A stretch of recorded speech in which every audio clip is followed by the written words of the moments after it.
Assalamualaikum warahmatullahi wabarakatuh. Alhamdulillah. Alhamdulillahi 'adada khalqihi wa ridha nafsihi wa zinata 'arshihi wa midada kalimatihi.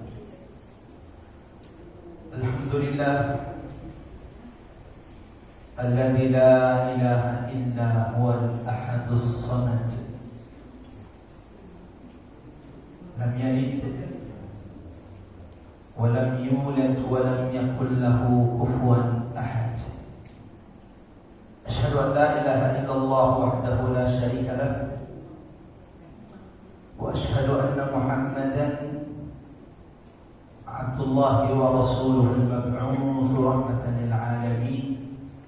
Allahumma salli wa sallim ala sayyidina Muhammad wa ala alihi wa sahabatihi wa man tabi'ahum bi ihsanin ila yaumiddin. Amma ba'd. Allahumma anfa'na bil Qur'an, Allahumma anfa'na bil Qur'an, Allahumma 'allimna al-Qur'an. Subhanak la ilma lana illa ma 'allamtana innaka antal alimul hakim. Qul inna salati wa nusuki wa mahyaya wa mamati lillahi rabbil alamin. Jamaah rahmat Allah, akhwat kalimat azallahu wa iyyakum ajma'in. Allahu akbar. Ma syaa Allah, la haula wa la quwwata illa billah. Walillahil hamd. Segala puji hanyalah milik Allah yang kembali merezekikan pertemuan kita pada subuh hari ini di Jumat kedua bulan Februari ini. Masih melanjutkan jamaah rahmat Allah, kajian pembahasan tadabbur, memetik ibrah, mendulang hikmah, mengambil pelajaran, tazkirah, peringatan, hidayah, petunjuk dari keagungan ayat-ayat Allah Subhanahu wa taala.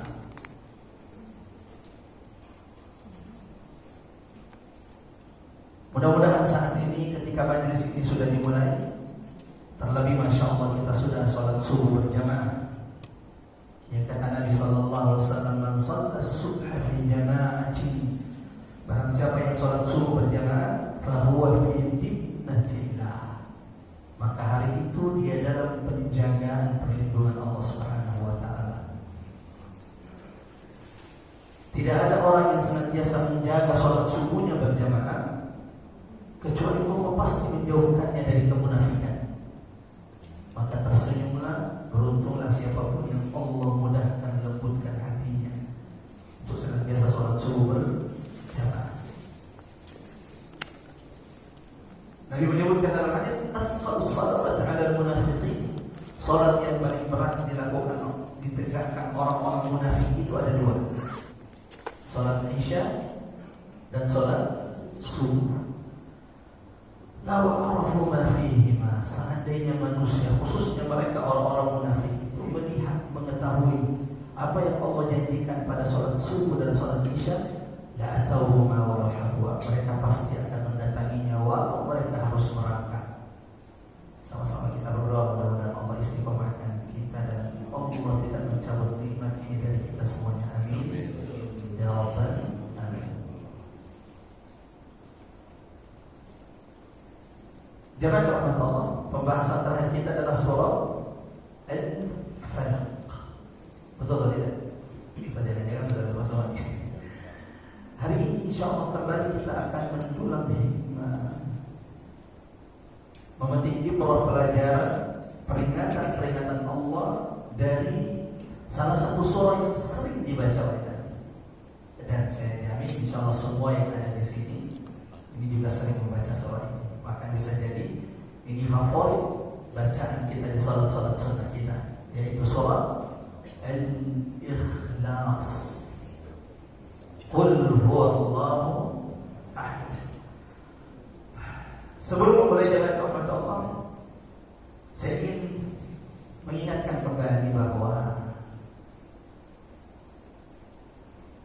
rahmat terbesar Allah.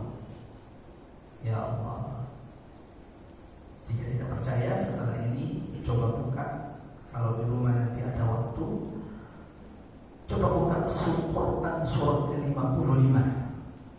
Surah apa itu Ustaz? Ar-Rahman. Dari namanya surah Ar-Rahman ini sudah menjelaskan bahwa isi kandungan surah Ar-Rahman itu membahas tentang rahmat, karunia dan nikmat-nikmat Allah kepada umat manusia. Dan rahmat, nikmat, karunia Allah ini sering dan senantiasa dilalaikan oleh manusia. Sehingga di surah Ar-Rahman ini 31 kali berulang kata Fabi'ayyi ala'i rabbikuma tukadziban.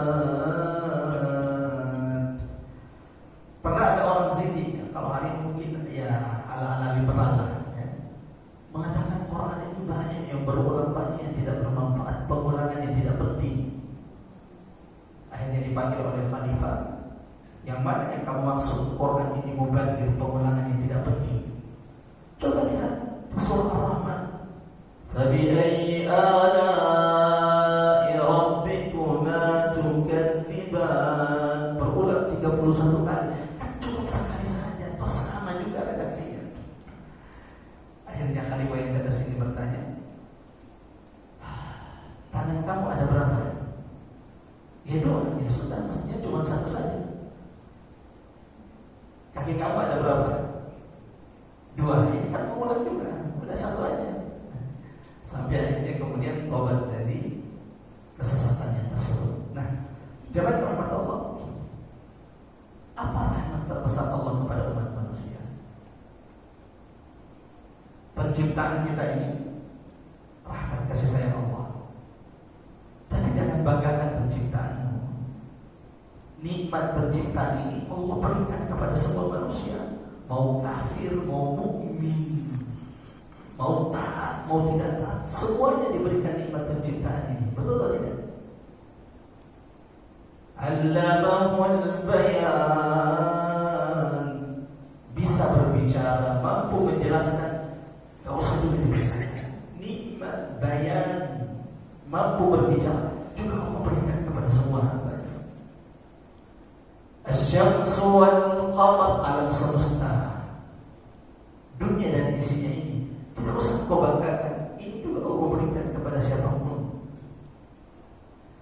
Di surah Ar-Rahman Allah menjelaskan bahwa jangan rahmat, kasih sayang, anugerah, karunia terbesar Tuhanku kepadamu adalah, coba lihat, Ar-Rahman. Apa rahmat? Apa nikmat yang pertama kali Allah sebutkan setelah itu? Allamal Quran. Rahmat terbesar Tuhanmu adalah jika Allah dekatkan engkau dengan Quran.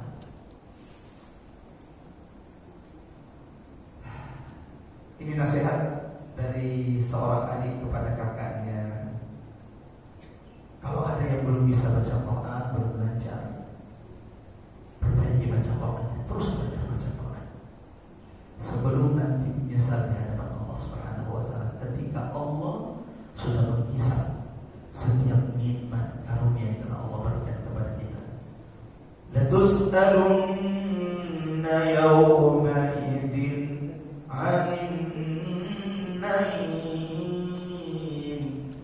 Hari itu kata Allah, Allah pasti menanyakan kepada kalian setiap nikmat karunia yang telah Allah berikan. Kita masuk zaman rahmat Allah, memulai soal Al-Ikhlas pada kesempatan kali ini. Mudah-mudahan insyaallah ketika sudah masuk waktu syuruk, kita selesai dari surah ini dan kita lewatkan sedikit surah Al-Ikhlas. Sama-sama kita baca dulu, mudah-mudahan bacaan Quran kita ini melembutkan hati-hati kita semuanya. Siapapun yang saat ini sedang sakit, semoga Quran yang kita baca ini menjadi penyembuh bagi setiap di antara kita, khususnya bagi penyakit yang ada dalam dada kita, tidak yakin dengan pertolongan Allah,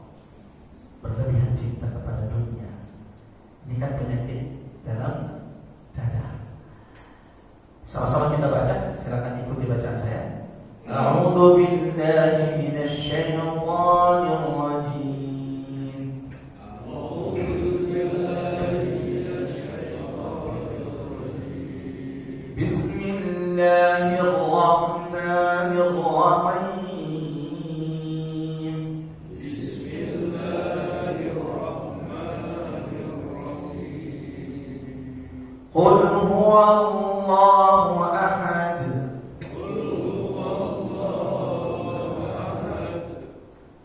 Jadi nggak boleh orang baca surah ini Qul huwallahu ahad. Itu salah. Dia harus munculkan Qul huwallahu ahad.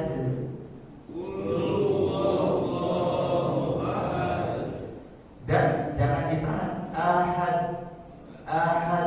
Enggak, langsung ahad. Qul huwallahu ahad.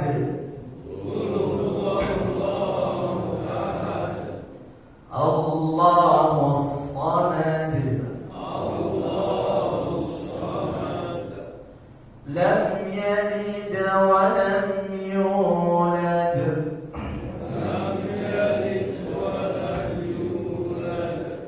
Wa lam yakul lahu kufuwan ahad.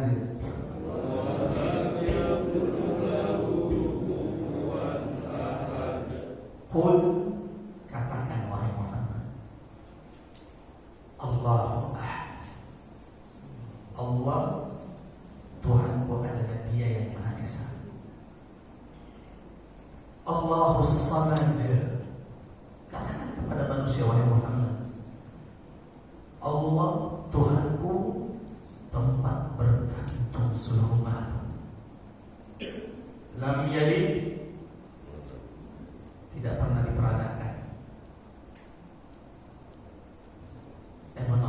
Lam yalid, tidak pernah beranak. Walam yulad, sebagaimana Tuhanku tidak pernah juga diperanakan. Walam yakul lahu kufuwan ahad. Tuhanku, katakan wahai Muhammad, tidak ada tandingannya. Allahu Akbar. Jangan dalam Allah. Ada dua surah. Siapapun yang memahami dua surah ini berarti dia sudah memahami syahadatnya dengan baik. Khususnya syahadat tentang asyhadu an la ilaha illallah. Kalau sudah paham dengan benar dua surah ini, berarti engkau sudah memahami dengan benar syahadat la ilaha illallah. Karena dua surah ini penjelasan, tafsir, bayan tentang makna la ilaha illallah. Kira-kira ibu-ibu, bapak-bapak yang berfatwa, yang mana dua surah tersebut? Yang kata ulama penjelasan dari syahadat la ilaha illallah. Yang pertama adalah surah yang saat ini hari ini kita tadabburi. Tidak mungkin kita akan memahami makna la ilaha illallah kalau kita tidak memahami surah ini. Nanti kita akan jelaskan apa keutamaan dari surah Al-Ikhlas ini. Yang kedua, jamaah rahmat Allah, surah yang penting untuk kita pahami, kita pelajari, kita kaji, kita tadabburi agar kita juga memahami makna la ilaha illallah adalah qul ya ayyuhal kafirun. Karena kalimat la ilaha illallah itu terbagi menjadi dua bagian. La ilaha, satu, menafikan, meniadakan setiap sesembahan. Ini rukun pertama syahadat la ilaha. Kalimat la ilaha, penjelasannya ini di surah Al-Kafirun. Yang kedua, illallah, penjelasannya di surah Al-Ikhlas. Maka di dua surah ini kata ulama penting untuk kita pahami, untuk memahami makna dari kalimat la ilaha illallah. Sebelum saya dua surah yang penting untuk kita pahami untuk memahami syahadat la ilaha illallah, surah Al-Kafirun. Yang kedua adalah surah Al-Ikhlas. Surah Al-Ikhlas, jamaah rahmat Allah, menurut Imam Ar-Razi mengatakan bahwa surah ini memiliki kurang lebih 20 nama. Nama yang paling masyhur adalah surah ikhlas. Walau kata ikhlas ini tidak ditemukan dalam surah Ikhlas. Ada bisa menemukan tidak kalimat ikhlas dalam surah ini? Tidak ada. Sehingga sebagian ketika ditanya apa makna surah Ikhlas, ya surah yang mengajari kita untuk rela ridho, bukan itu. Surah ini dinamai dengan al-ikhlas, diambil dari kata khalisun yang artinya murni, bening. Maksudnya apa? Bahwa surah ini menjelaskan tentang bagaimana memurnikan, membersihkan tauhid kita kepada Allah. Yang tidak ada orang yang bisa masuk surga Allah kecuali mereka yang meninggal wafat di atas tauhid, baik dari umat Nabi Muhammad atau kemudian umat-umat sebelum umat Rasulullah sallallahu alaihi wasallam. Sebagaimana nama lain dari surah Al-Ikhlas. Al-Ikhlas kan sudah sering kita lihat. Surah ini juga dinamai dengan surah At-Tauhid. Kenapa dinamai surah At-Tauhid? Ya, karena penjelasan tauhid adalah surah ini. Tadi kita katakan ada dua surah kata ulama penting wajib kita pahami untuk memahami la ilaha illallah. Yang ketiga di antara nama surah ini jemaah rahmatullah al-asas, pondasi, landasan. Karena surah ini membahas tentang pondasi seorang muslim. Nama lain dari surah ini jemaah rahmatullah as-samad, al-ikhlas, at-tauhid, al-asas, as-samad. Kenapa dinamai surah as-samad? Kalimat as-samad, Allahus samad, tidak akan pernah kita temukan dalam Quran kecuali dalam surah ini. Jadi kalau ada yang bisa mendapatkan kalimat as-samad selain di surah Al-Ikhlas, ini boleh kita insya Allah berikan hadiah haji dan umrah. Ya karena memang tidak ada kata as-samad kecuali di surah Al-Ikhlas ini, sehingga dia dinamai juga dengan surah as-samad. Termasuk surah yang pertama kali diturunkan Allah kepada Nabi, masuk dalam kategori surah Makkiyah. Mudah-mudahan jemaah rahmat Allah, semakin kita sering ulang-ulang apa itu Makkiyah Madaniyah, ini menjadi tambahan pengetahuan bagi kita. Apa itu surah Makkiyah? Surah yang diturunkan Allah kepada baginda Nabi sebelum hijrah. Sementara surah Madaniyah adalah surah yang diturunkan Allah kepada baginda Nabi sallallahu alaihi wasallam setelah hijrah. Ustaz, apa pentingnya sih kita pahami surah Makkiyah Madaniyah? Penting tidak? Penting. Karena cukup kita tahu bahwa surah ini Makkiyah, maka kita akan tahu apa yang menjadi inti pembahasan dari surah-surah Makkiyah. Karena surah-surah Makkiyah yang diturunkan sebelum hijrah itu memiliki karakteristiknya, ciri-cirinya. Di antaranya apa? Surah Makkiyah itu pasti membahas tentang tauhid, menanamkan, menguatkan prinsip akidah orang-orang beriman saat itu. Sebagaimana surah Al-Ikhlas ini, coba perhatikan isinya. Ini adalah penguatan tentang la ilaha illallah, dan ini salah satu ciri karakter dari surah Makkiyah. Jangan rahmatullah, surah ini itu sering dibaca oleh Nabi sallallahu alaihi wasallam kalau datang orang menanyakan tentang Islam. Kalau ada orang yang datang untuk menanyakan Muhammad, Tuhan yang kamu sembah itu seperti apa? Keturunannya siapa? Sebab turunnya surah ini itu karena datang orang Quraisy kepada Nabi, ya Muhammad, irsil lana rabbah. Coba jelaskan deh Tuhanmu kepada kami. Siapa Tuhanmu itu? Keturunan siapa? Maka Allah turunkan surat ini sebagai jawaban pertanyaan orang-orang Quraisy. Qul, katakan wahai Muhammad, huwallahu ahad. Tuhanku yang aku sembah adalah Dia yang Maha Esa. Allahus samad, tempat bergantung seluruh makhluk, bahkan tempat bergantung Tuhan yang kalian sembah. lam yalid wa lam yulad. Tuhanku, walau namanya sama dengan Tuhan yang kamu sembah, tapi tidak akan pernah sama. Ada juga yang bilang, udahlah kan kita sama-sama menyembah Allah. Tuhan kita itu sama dengan Tuhan mereka. Kan sama-sama Allah. Yang kita sembah juga Allah, yang mereka sembah juga Allah. Saya katakan tidak. Dari awal Allah sudah dikasih di sini. Kenapa? Allah yang kami sembah lam yalid wa lam yulad. Allah, Tuhan yang kami sembah tidak pernah beranak, tidak punya anak dan tidak pernah diperanakan.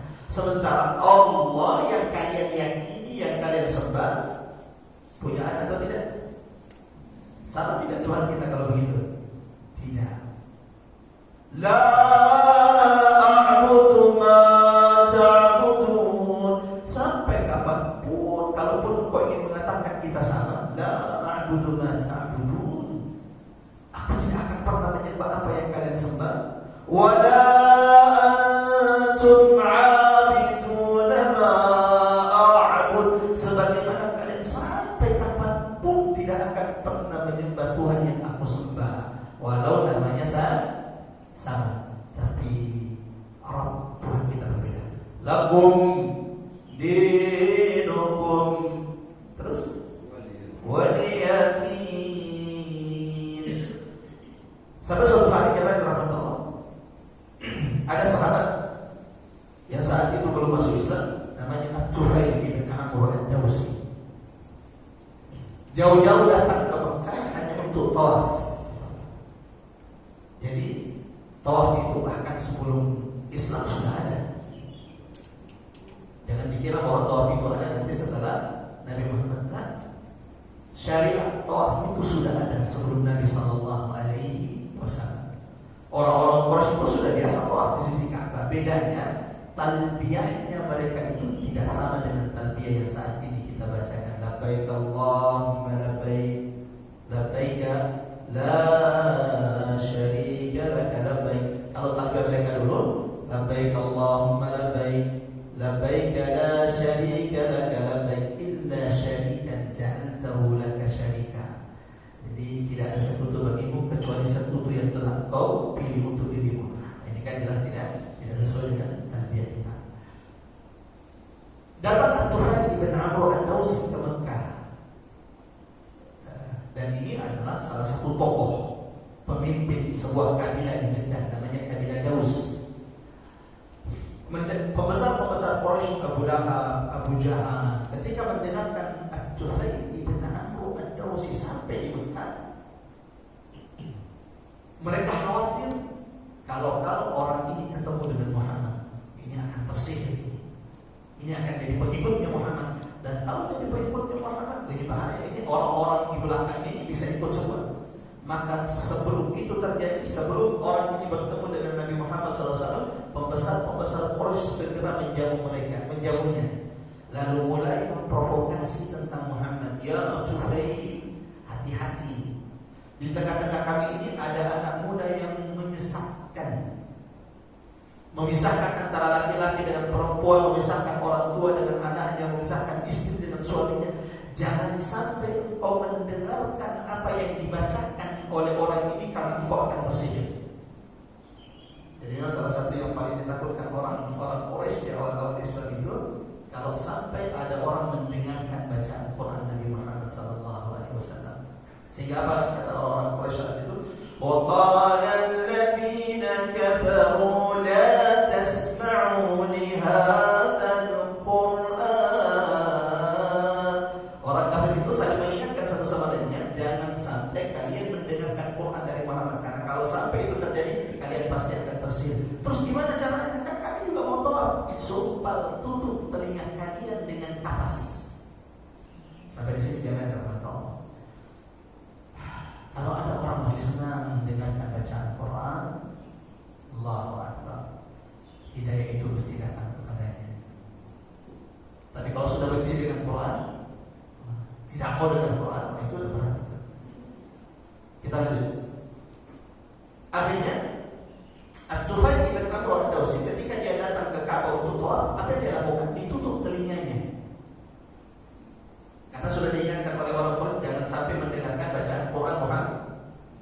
Dan jangan pernah mau bertemu dengan Muhammad, apalagi mendengarkan bacaannya. Yang jadi masalah adalah itulah hidayah. Man yahdihillah. Kalau Allah sudah menginginkan hidayah, tidak ada yang bisa menghalangi. Datang ke Ka'bah, ternyata orang yang pertama kali dilihat wajahnya itu adalah Nabi Muhammad SAW. Allahu Akbar. Nabi Muhammad itu kata Ali bin Abi Thalib radhiyallahu anhu, man ra'ahu badihatan, siapapun yang pertama kali melihat Nabi Muhammad, ia pasti takjub melihat wibawa Nabi Muhammad sallallahu alaihi wasallam. Allah takdirkan kita tidak pernah memandang Nabi sallallahu alaihi wasallam di dunia, tapi mudah-mudahan Allah kumpulkan kita kelak dengan Rasulullah di surga. Amin ya rabbal alamin. Kita lanjut teman-teman. Tawaf bolehlah tawaf orang ini At-Tufail bin Amr Ad-Dawsi sambil menjaga jarak dengan Nabi Muhammad, jangan sampai mendengarkan bacaan Qur'annya. Tapi ya namanya hidayah. Semakin dia menjauh dari Nabi Muhammad, ternyata tanpa dia sadar semakin mendekat. Bahkan sayur-sayur dia dengarkan bacaan Quran Nabi Muhammad. Lalu dia berkata dalam dirinya, ya Tuhan, Anda ini orang berkah, Anda ini pemimpin kabilah, dengarkan bacaan Quran. Kalau itu baik, ambil. Kalau tidak, kau bisa meninggalkannya. Tidak tenang. Setelah dia lihat Nabi Muhammad pulang, diikuti oleh At-Tufail bin Amr Ad-Dawsi. Masuk ke rumah Nabi, lalu diceritakan, ya Muhammad, orang-orang kabilah musuhku melarang aku bertemu denganmu, apalagi mendengarkan bacaan Qur'anmu. Ya Muhammad, bacakan. Apa yang diturunkan Tuhanmu kepadamu? Siapa tahu saya bisa memahami atau mendengarkannya. Apa yang dibaca oleh Nabi saat itu? Al-Baqarah, panjang kalau Al-Baqarah, dan saat itu belum turun surah Al-Baqarah, karena surah Al-Baqarah itu adalah surah Madaniyah. Intinya kalau surah panjang-panjang itu berarti surah Madaniyah. Kalau ada surah yang menjelaskan tentang syariat, sholat, puasa, jihad, berarti itu surah Madaniyah. Tapi kalau ada surah yang bercerita tentang Quran, hari kiamat, tauhid, la ilaha illallah, berarti ciri-ciri apa? Surah Makkiyah. Sebagaimana kalau ada surah menjelaskan tentang ujian dakwah, itu surah Makkiyah. Karena puncak-puncak ujian terberat Nabi itu adalah ketika berada di Makkah Al-Mukarramah. Ketika At-Tufail minta dibacakan Quran, apa yang dibaca oleh Nabi? Al-Ikhlas. Sengaja saya angkat kisah ini zaman rahmat Allah. Allahu Akbar. Bisa jadi kita punya sahabat, punya kerabat, punya teman, punya kenalan. Suatu saat menanyakan Tuhanmu kepadamu. Tidak usah pusing. Bacakan kepadanya apa yang dibaca Nabi kepada mereka yang bertanya tentang Tuhan yang disembah oleh Muhammad. Surah apa itu? Al-Ikhlas. Ketika Tufail minta dibacakan, maka yang dibaca Nabi surah Al-Ikhlas. Qul huwallahu ahad, Allahus samad, lam yalid wa lam yulad, wa lam yakul lahu kufuwan ahad. Mendengarkan ini, Masya Allah, apa yang terjadi? Saat itu pula dia julurkan tangannya dan berkata, Asyhadu an la ilaha illallah wa asyhadu anna Muhammadar Rasulullah. Pulang ke kabilahnya, mengajarkan, mendakwakan Islam yang telah didengarkannya. Padahal baru sekali dengar pengajian. Kita sudah berapa kali hadir pengajian? Sudah berapa kali kita hadir pengajian? Berkali-kali. Ada yang sudah pernah menyampaikan ini kepada yang lain?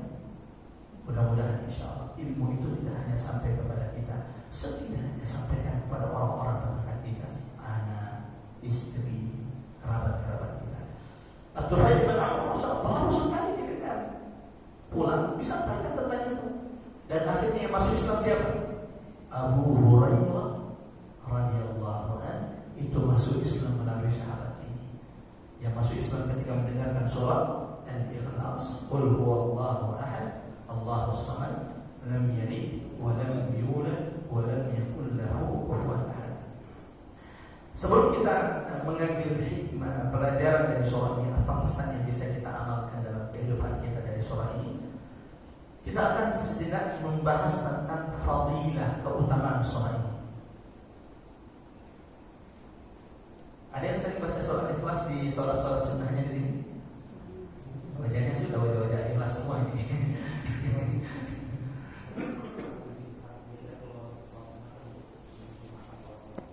Ya betul. Ya betul. Masya Allah. Ya. Allahu Akbar. Jamaah rahmatullah, akhwat liman azanallahu ya ajmain. Beruntung siapa yang membaca surah Ikhlas. Allahu Akbar. Oh beruntung semua loh. Tapi tunggu dulu, niatnya apa? Ada seorang sahabat. Hadis ini diriwayatkan oleh Imam Bukhari, sebagaimana juga diriwayatkan oleh Imam Ahmad dari Ibunda Aisyah radhiyallahu anha. Ada seorang sahabat itu kalau imam bacaan surahnya Al-Ikhlas nggak mau diganti. Allahu Akbar. Ghairil maghdubi 'alaihim waladdallin.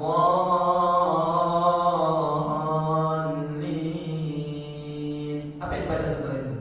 Qul huwallahu ahad, Allahus samad.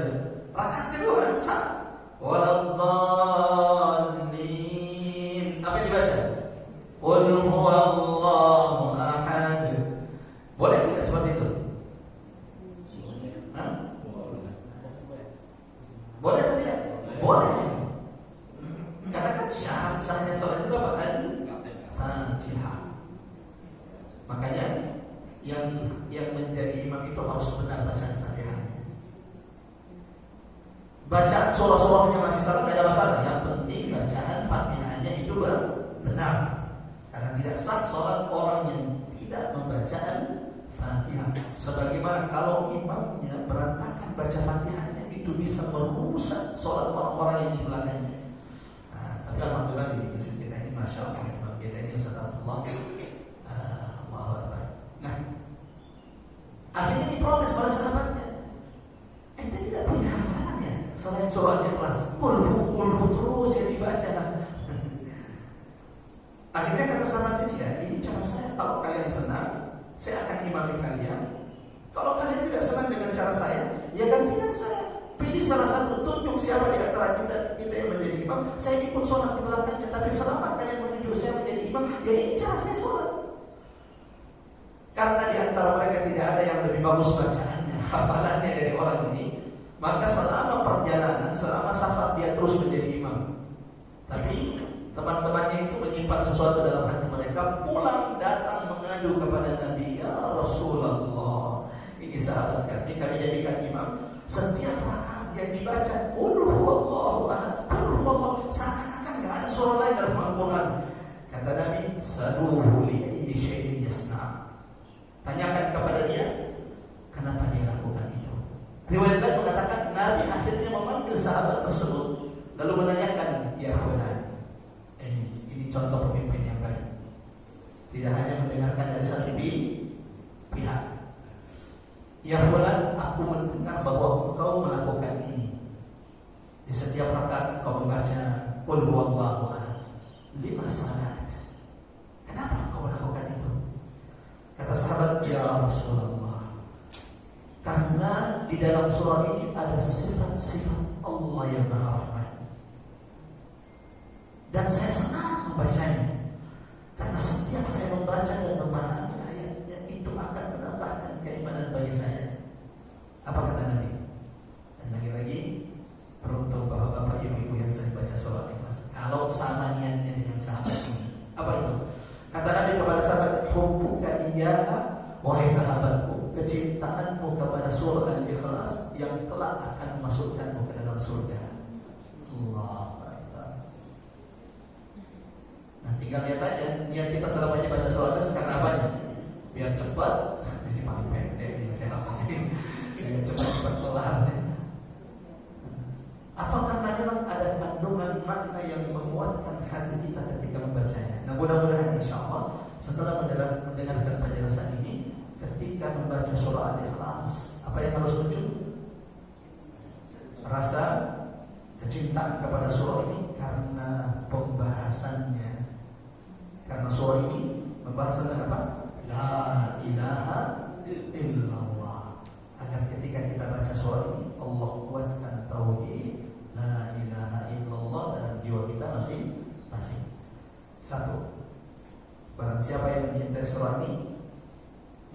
kecintaannya kepada surah Al-Ikhlas yang akan memasukkannya ke dalam surga. Allahu Akbar. 2. Surah ini kandungannya sama dengan seperti Al-Quran. Seperti Al-Quran itu berarti berapa juz? Bapak-bapak, ibu-ibu yang terkasih, 10 juz. Allahu Akbar. Kandungan surah ini sama dengan seperti Al-Quran. Artinya, memahami dengan benar surah ini, kandungannya, pesannya, hidayahnya, itu berarti memahami seperti Al-Quran. Memahami 10 juz Quran. Jadi ini gak boleh main-main di surah ini. Karena siapapun yang sudah memahami kandungan surah ini, Al-Ikhlas, itu berarti dia sudah memahami berapa juz dari Quran? 10 juz Quran. Barang siapa yang membaca surah ini, berarti dia sudah membaca 10. Allahu Akbar. Sampai Nabi pernah berkata, ayat juzul ahadukum, apakah tidak bisa di antara kalian satu malam itu membaca 10 juz Al-Quran? Kagetlah sahabat ketika dibilang itu. Satu malam 10 juz ya Rasulullah. Kata Nabi, iya, siapa yang, apakah tidak bisa membaca 10 juz? Siapa yang bisa di antara kami? Ya Rasulullah, kata Nabi, qul huwallahu ahad. Wahai sahabatku, qul huwallahu ahad itu sama dengan seperti Al-Quran. Ada kejadian di masa Nabi SAW. Nabi itu kan rumahnya dindingnya satu dinding dengan masjid. Yang hari ini menjadi kuburan Rasulullah itu adalah kamarnya Ibunda Aisyah radhiyallahu anha. Jadi Nabi SAW itu zaman Ramadan salat sunnahnya di rumah semua. Walau tidak ada larangan. Kan kalau kita kan tadi masya Allah salat sunnah di sini. Tapi afdalnya lebih baik salat sunnah itu sebaiknya dilakukan di rumah. Itu afdalnya. Tapi tidak saat dilakukan di masjid. Boleh, tidak ada larangan. Tapi afdalnya dilakukan di rumah. Nabi itu semua salat sunnahnya, baik itu qobliyah atau kemudian ba'diyah, di mana dilakukan? Di rumah. Maka imam memang tidak boleh tergesa-gesa untuk qomat, khususnya di sholat subuh. Apa faedahnya Ustaz kalau kemudian sholat sunnah itu di rumah? Nawwiru buyutakum. Satu rakaat sholat itu kan cahaya bagi rumah kita.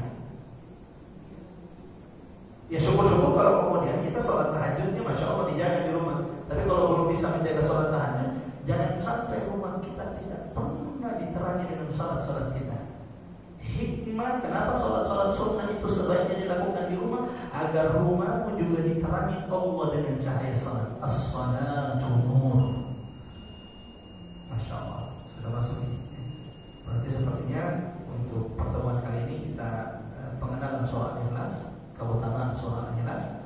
Pertemuan berikutnya insya Allah kita akan masuk di pesan hidayah, petunjuk yang bisa kita amalkan dari surah ini.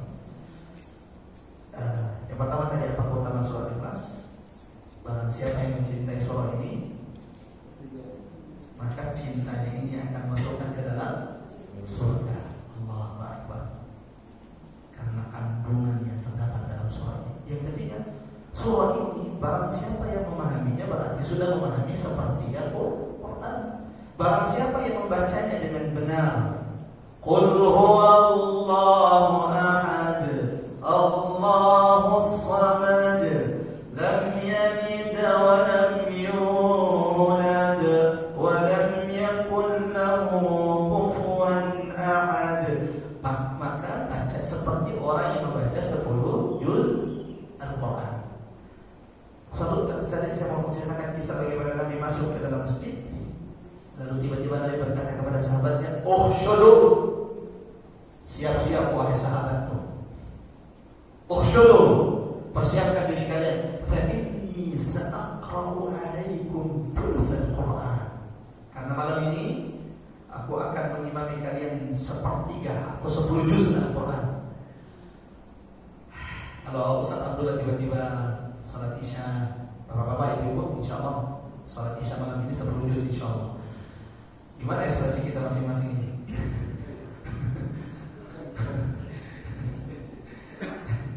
Ada yang mungkin langsung keluar ya, cari masjid lain ini 10 juz.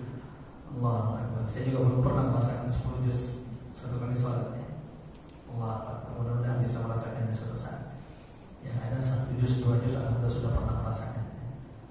Dan yang belum pernah merasakan 1 juz, sesekali merasakan sebelum Allah matikan, wafatkan kita semuanya. Dan nanti kalau salat tarawih imamnya di sini sedikit panjang, gak usah batuk-batuk secara mendadak ya.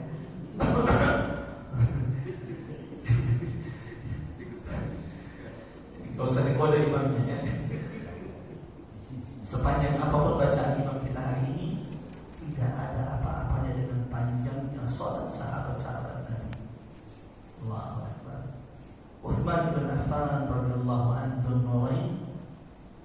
di antara sahabat Nabi yang menghatamkan 30 juz Quran dalam satu rakaat.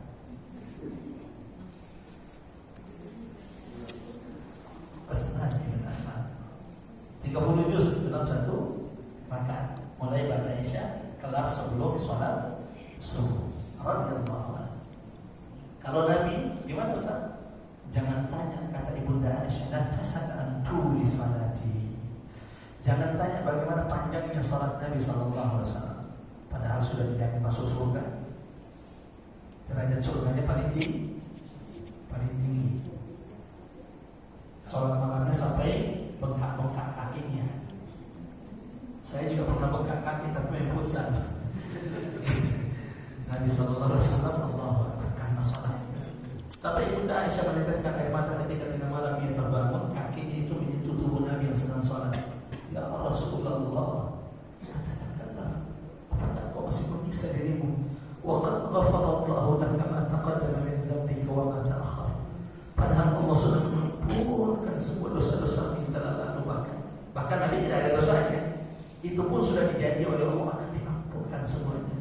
Apa jawabannya? Ya Aisyah, istriku Aisyah, afala akuna abdan syakura, tidakkah pantas aku menjadi hamba yang bersyukur kepada Allah Subhanahu wa ta'ala. Mudah-mudahan ini menguatkan ibadah kita jangan bermasalah. Amin. Amin. Nah, Nabi mengatakan, oh sudah siap-siap. Nah, malam ini saya akan bacakan 10 juz kepada kalian. Ya memang generasi terbaik umat ini adalah sahabat, tapi 10 juz tetap aja sahabat itu ya berat juga 10 juz bagi sahabat. Maka kata sahabat yang meriwayatkan hasyad dan hasyad, sebagian sahabat menyiapkan dirinya. Bahasa kita mungkin ada pros, 10 juz di nama ini. Hasyad dan hasyad, sebagian menyiapkan dirinya. Mungkin ada yang pegang petisnya, ini 10 juz ini. Yang bikin kaget adalah kan sahabat sudah menyiapkan ini untuk 10 juz, berdiri berapa lama kita bakal berdiri malam ini bersama Nabi. Tapi karena imamnya Nabi, siapa yang tidak tidur? Allahu Akbar. Makanya kan ketika beredar isu bahwa di bulan Ramadan Nabi salat malam di masjid, sahabat yang ikut di malam pertama mengimumi, tadi malam ada salat bersama Nabi di masjid. Malam kedua pertama orang yang ingin salat bersama Nabi, salat Nabi bersama mereka. Malam ketiga karena itu sudah semakin beredar, sahabat sudah pada kumpul semuanya di masjid di bulan Ramadan ingin salat malam bersama Nabi. Ternyata malam ketiga Nabi tidak keluar. Padahal sahabat sudah menunggu semuanya. Besok ya Rasulullah, kami sudah menunggu Anda tadi malam. Kata Nabi, saya tahu wahai sahabatku, tapi saya tidak ingin keluar. Karena yang saya takutkan kalau saya keluar dan mengimamikan, saya takut ini diwajibkan Allah kepada kalian dan kalian pasti tidak bisa melakukannya.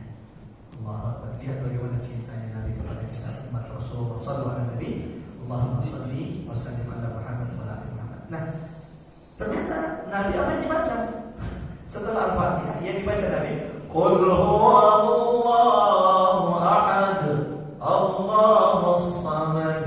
Selesai salat seperti biasa, setelah zikir Nabi pulang langsung ke rumah. Nah, setelah Nabi pulang ke rumah, heboh sahabat di masjid. Aneh kira betul-betulan semua masjid. Ternyata Nabi bacanya Al-Ikhlas. Karena mendengarkan sahabatnya ribut di masjid kembali membicarakan itu, Nabi datang lagi ke masjid. Naam, fa innaha ta'dilu thulutsal Quran.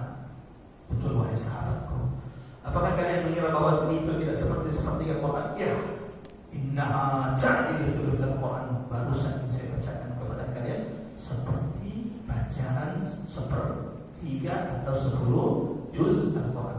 Mungkin ada pertanyaan di antara jamaah, kenapa Ustaz surah Ikhlas ini kandungannya seperti 10 juz atau sepertiga Quran? Siapapun yang memperhatikan Quran, jamaah rahmatullah, setidaknya pembahasan tema utama Quran itu terbagi menjadi 3. Sepertiga Quran itu membahas tentang la ilaha. Saya ulangi. Sepertiga Quran membahas tentang apa? Tauhid, la ilaha illallah. Yang intisarinya, kesimpulannya ada pada surah Qul huwallahu ahad. Sepertiga Quran kedua itu, 10 juz Quran kedua itu membahas tentang kisah umat-umat terdahulu, kisah Nabi Adam, kisah Nabi Hud, Nabi Saleh, Nabi Musa yang berulang-ulang. Yang ketiga, sepertiga Quran itu, 10 juz Quran ketiga itu berkenaan tentang syariat yang Allah turunkan kepada umat manusia atau umat Nabi Muhammad. Saya ulangi secara singkat. Quran itu secara tema garis besar terbagi menjadi 3. Sepertiga Quran membahas tentang apa? La ilaha illallah, tauhid. Inilah yang dibahas oleh surah Qul huwallahu ahad. Yang kedua, sepertiga Quran itu membahas tentang apa? Kisah. Allah, saya termasuk penikmat berlebihan kisah Quran. Allah. Kenapa Allah kisahkan kisah-kisah itu? Apakah hanya sekedar sebagai informasi? La wallah, tidak, sekali-kali tidak. Tidak ada kisah yang diabadikan Allah dalam Quran kecuali engkau akan menemui persamaannya, peristiwa kejadian saat ini. Kalau saya boleh tanya kepada jemaah, kisah Nabi siapa yang paling sering berulang dalam Quran? Kisah Nabi siapa yang paling sering berulang? Ibrahim atau Musa? Ini sudah benar atau jemaah ini? Yang benar adalah Musa. Ini yang paling sering. Sampai-sampai di antara ulama mengatakan, ini Quran kayaknya diturunkan deh sama Nabi Musa. Nabi Muhammad coba berapa kali disebut namanya dalam Quran. Nabi Musa berulang-ulang, "Kana Quran yanzil ala Musa." Seakan-akan Quran ini diturunkan Allah kepada Musa. Mohon dengarkannya benar. Ketika Allah mengulang-ulangi kisah Musa, itu berarti kisah siapa yang berulang? Firaun. Ini bukan sekedar kisah yang berulang, tidak. Itu memang berarti peristiwa yang paling banyak berulang di atas muka bumi ini, peristiwa yang seperti dilalui oleh Musa alaihi salam. Oke, kita lanjut. Yang ketiga, jemaah terhormat, di antara keutamaan surah Al-Ikhlas, ada yang sudah punya istana di surga sini? Ada yang sudah punya istana di surga?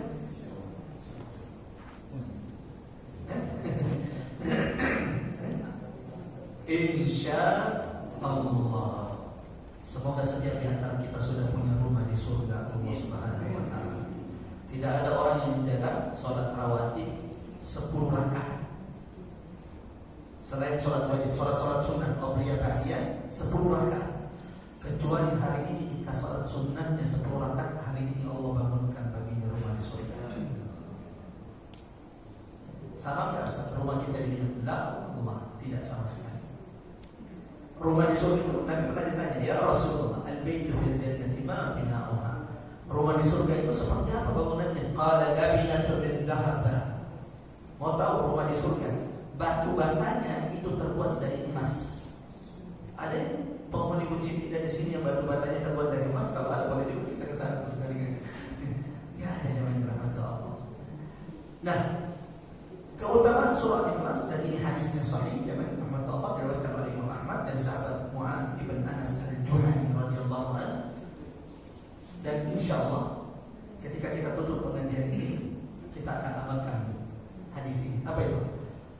Kata Nabi sallallahu alaihi wasallam, barang siapa membaca surah Al-Ikhlas 10 kali sampai selesai. Qul huwallahu ahad, Allahus samad, lam yalid wa lam yulad wa lam yakul lahu kufuwan ahad. Sekali. Berapa kali kata Nabi? Lama atau tidak? Oh ya, enggak terlalu lama. Kecuali Al-Baqarah 10 kali baru tuh. Ini kan Al-Ikhlas 10 kali. Kata Nabi, man qara'a, barang siapa yang membaca surah Al-Ikhlas 10 marratin, 10 kali. Dengarkan dari rahmat Allah, kebaikan yang Allah siapkan bagi siapapun yang membacanya 10 kali. Banallahu lahu qasran fil jannah, bukan rumah yang dibangunkan, qasran. Hadisnya seperti itu. Allah bangunkan baginya istana di surga. Ya Allah, ya Allah. Sudah berapa kita sebutkan keutamaannya? 3 ya? Ya. Mencintainya menjadi sebab dimasukkan ke dalam surga. Kandungannya sama dengan sepertigaan Quran. Yang ketiga, barang siapa membacanya 10 kali, maka apa yang Allah berikan? Dibangunkan baginya istana di surga. Terakhir, dan dengan ini kita tutup jalan rahmat Allah. Ada yang ingin dilindungi oleh Allah di sini. Ada yang ingin dijaga oleh Allah di sini. Wah, semua kita Ustaz. Tidak ada penjagaan, perlindungan terbaik melebihi perlindungan ini.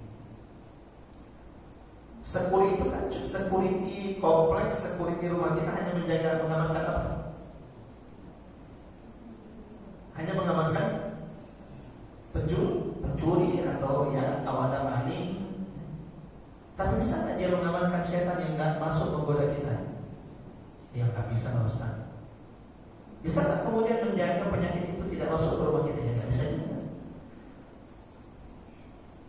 Barang siapa yang membaca Qul huwallahu ahad di pagi hari, ditambah dengan Qul a'udzu birabbil falaq, ditambah dengan Qul a'udzu birabbin nas, Allah akan jaga, lindungi dari segala bentuk mara bahaya baik yang terlihat atau tidak terlihat.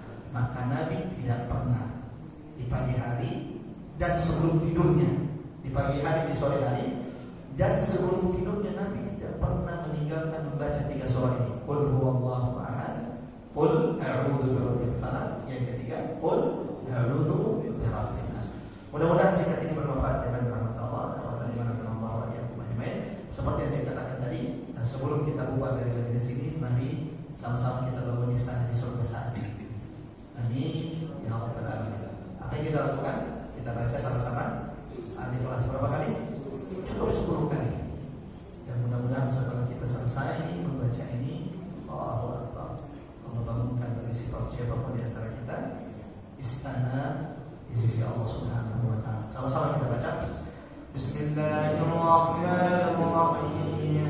Qul huwallahu ahad, Allahus samad, lam yalid wa lam yulad wa lam yakul lahu kufuwan ahad. Bismillahirrahmanirrahim.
huwallahu ahad, Allahus samad, lam yalid wa lam yulad wa lam yakul lahu kufuwan ahad. Bismillahirrahmanirrahim. Qul huwallahu ahad, Allahus samad, lam yalid wa lam yulad wa lam yakul lahu kufuwan ahad. Allahumma ya Allah, siapapun yang telah membaca surah Al-Ikhlas, ya Allah sebagaimana janji Rasulullah Muhammad sallallahu alaihi wasallam, jangan biarkan kami bubar dari majlis ini ya Allah, kecuali Engkau telah mengampunkan dosa-dosa kami. Allahumma ya Allah, jadikan duduknya kami di majlis ini menjadi pemberat amal timbangan kami kelak di sisimu ya Allah. Ya Rahman, jadikan setiap detik, setiap menit yang kami lalui kelak menjadi saksi atas setiap umur-umur kami di hadapan-Mu ya Rabbal Alamin. Ya Allah,